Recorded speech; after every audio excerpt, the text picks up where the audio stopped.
If you like ukulele lady like you. If you like to linger where it's shady, a ukulele lady lingers too. If you kiss a ukulele lady and you promise ever to be true, and she sees another ukulele lady fool around with you, maybe she'll cry An awful lot, maybe she'll sigh, and maybe not. maybe she'll find somebody else by and by. By Who sing to when it's cool and shady, when the tricky wakey wack is woo. If you like a ukulele lady, a ukulele lady. Hello, like you like, my name you is Georgina like, Arntzen. like.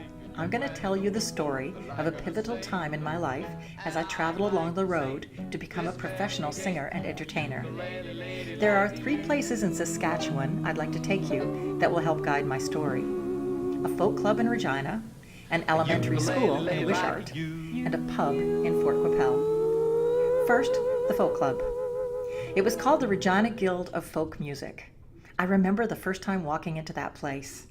I entered into a world filled with guitars, mandolins, and long-haired people grooving on the music. I was entranced. This was the most exciting thing I had ever experienced. Before long, much of my life revolved around the Guild.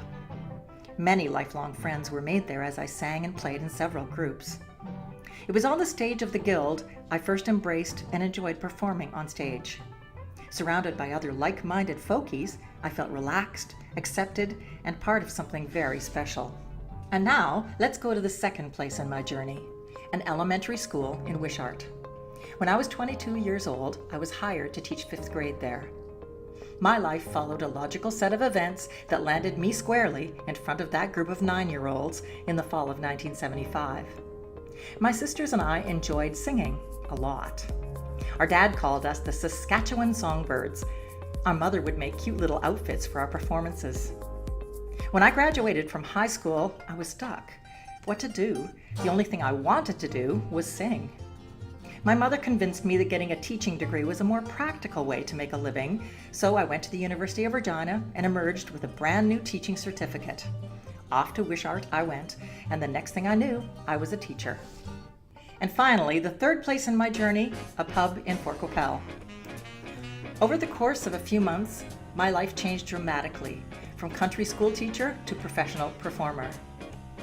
June 1976. Was this it?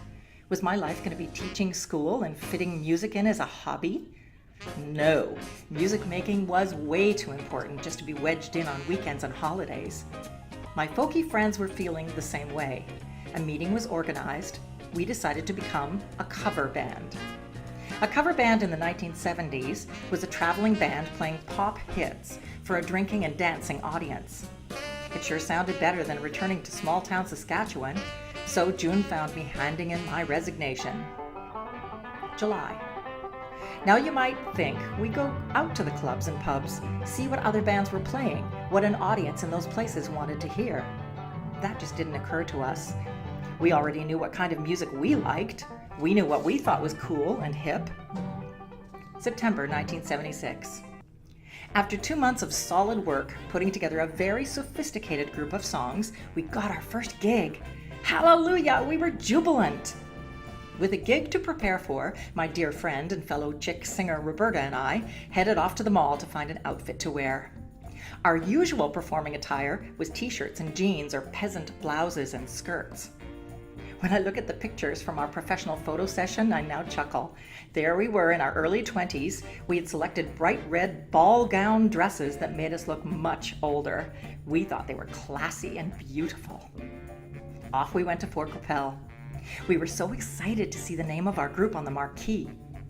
When we walked in, the smell of stale beer and cigarette smoke just about knocked us over. That evening, we emerged on the stage with eyes gleaming, nervous and excited, our first professional gig. The place was packed, a real party. We started up the band. No one stopped to listen or dance or pay us any attention at all. As the evening unfolded and the crowd became more inebriated, They started shouting things like, "Play some CCR! Where's your Rolling Stones? Play a country song! Don't you know any good ones?" And then the topper. A fight broke out right in front of the stage. Roberta and I galumphed off the stage as fast as we could in our newly acquired platform shoes, leaving the guys in the band to continue playing while the bouncers dealt with the fight. We were utterly deflated. A meeting with the bar manager revealed the awful truth. In order to keep the gig, we had to spend our days learning almost an entirely new repertoire of songs. A very big lesson was learned that night. The band continued. We added rock and roll, disco, actual pop tunes to our repertoire. We got more gigs that suited our music and style, and we became a very good cover band. So, from a folk club to an elementary school to a smoky bar in Saskatchewan, my journey to become a professional entertainer began. Years later, I did return to teaching, this time as a music specialist. I managed to juggle singing and teaching, as well as being a wife and mother of 2 sons. One thing is for certain, I will always be a singer first.